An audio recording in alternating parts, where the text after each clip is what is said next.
3,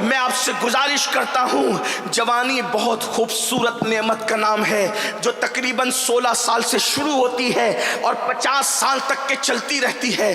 جوانی آنے جانے کے لیے آتی ہے، ایک دن یہ جوانی کے خوبصورت لمحات چلے جائیں گے۔ میں قوم کی بیٹیوں سے بھی مخاطب ہوں، میری قوم کی بیٹیوں، آج تم بیوٹی پارلر تک جا رہی ہو، گلے میں دوپٹے کو مفلر کی شکل میں لٹکا رہی ہو، اللہ اکبر، باریک اور پتلے لباس پہن رہی ہو، اپنے دوپٹوں کو اللہ اکبر تم نے اپنا سر چھپانے کی بجائے فیشن کی طرح گلے میں لٹکانے کی کوشش کی ہے، اللہ اکبر، ہاتھوں میں چوڑیاں پہننے کے لیے کسی نا اجنبی مرد کے ہاتھ میں ہاتھ دیتی ہو، مہندی لگانے کے لیے اللہ اکبر فاسق اور کافر جو ٹائٹ جینس پہن کر کے بیٹھا ہے اس کے زانوں پر، اس کی رانوں پر تک ہاتھ رکھ کر کے مہندیاں لگاتی ہو۔ یہ آج فیشن بن چکا ہے، مہندی کی کلبیں شروع ہو گئی ہے، مردوں سے مہندیاں لگائی جاتی ہے۔ میں ان مسلمانوں سے مخاطب ہو کے کہتا ہوں میرے بھائیوں، غیرت کہاں چلی گئی مسلمانوں کی؟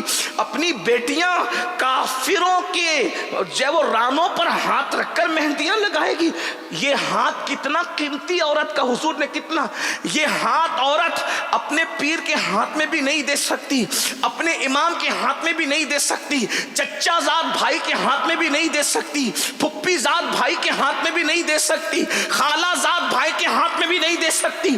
علماء کی توجہ چاہتا ہوں، ان کی معلومات میں اضافہ نہیں کروں گا لیکن ان کی دعا لوں گا کہ اگر غلطی کر رہا ہوں تو میری اصلاح کریں گے۔ بہت نازک جملہ کہہ رہا ہوں، یہ عورتوں کا ہاتھ اللہ کے رسول نے فرمایا کہ عورتیں میرے ہاتھ میں بھی نہیں دے سکتی۔ رسول اللہ سید المعصومین جس کے قریب سے کبھی گناہ گزر کے بھی نہیں جا سکتا، خطا جس کے قریب سے کبھی گزر کے بھی نہیں جا سکتی، حضور نے عورتوں کا ہاتھ اپنے ہاتھ میں نہیں لیا۔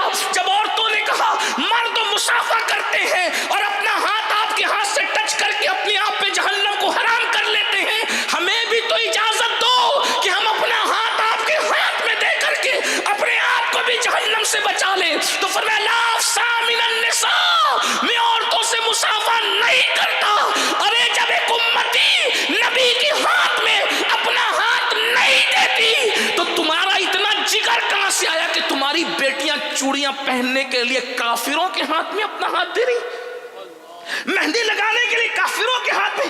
عورت کو ہم نے سمجھا کیا ہے اور عورتوں نے خود کو سمجھا کیا ہے؟ آج کل کی عورتیں فلم سیریل یہی تمہارے لیے آئیڈیل ہے؟ سیدہ فاطمہ الزہرا کی زندگی کو آئیڈیل نہیں بناؤ گے؟ محرم کے 3 دنوں میں امام حسین کے غم میں رونے والوں، کیا رسول اللہ کی امی جان کی زندگی تمہارے لیے آئیڈیل نہیں بن سکتی؟ شربت اور کھچڑا سنیت نہیں ہے، صرف اصل سنیت تو اہل بیت کا کردار ہے، اہل بیت کے نظریات ہیں۔ میں اپنی قوم کی بہنوں سے کہتا ہوں، مردوں کے سامنے بے پردہ آ جاتی، آدھی آستین کے کپڑے پہنتی ہے، پتلے کپڑے پہنتی ہے، برقعے اتنے خوبصورت پہنتی ہے کہ نہ دیکھنے والا بھی دیکھے۔ آج سے 900 سال پہلے حجت الاسلام امام غزالی نے فتویٰ دیا تھا کہ عورتیں ڈیزائن والا برقع نہیں پہن سکتی، اس لیے کہ اسلام، توجہ، اسلام برقع پہننے کا حکم نہیں دیتا، اسلام پردہ کرنے کا حکم دیتا ہے۔ اسلام نے برقعے کا حکم کبھی نہیں دیا، اسلام نے ہمیشہ پردے کا حکم دیا۔ وجہ اس لیے کہ ہر برقع پردہ بنے ضروری نہیں ہے، لیکن ہر پردہ برقعے کا کام ضرور کر جاتا ہے، اس لیے ہمارے اب پردے کا حکم ہے، برقعے کا حکم نہیں۔ 17 ہزار کے برقعے دبئی سے منگوا کر اپنی عزت نہیں بچا پا رہے ہو، اور سیدہ کائنات مخدومہ کائنات سیدہ فاطمہ الزہرا کی شان یہ ہے کہ دوپٹے پر 17 پیون لگے ہیں، اور غیرت کا عالم یہ ہے کہ سگا بیٹا بھی، سگا بیٹا سیدہ فاطمہ کے بال نہ دیکھ سکا۔ کسی نے امام حسین سے کہا حسین تیری ماں بہت نیک، کسی نے امام حسین سے کہا تیری ماں بہت نیک تھی، میں واللہ تو نے سچ کہا، کیونکہ جب میری ماں کا وصال ہوا میں صرف 7 سال کا بچہ تھا، صرف 7، سگا بیٹا، دودھ پینے والا بیٹا۔ امام کہتے ہیں جب میری ماں کا وصال ہوا میں صرف 7 سال کا تھا،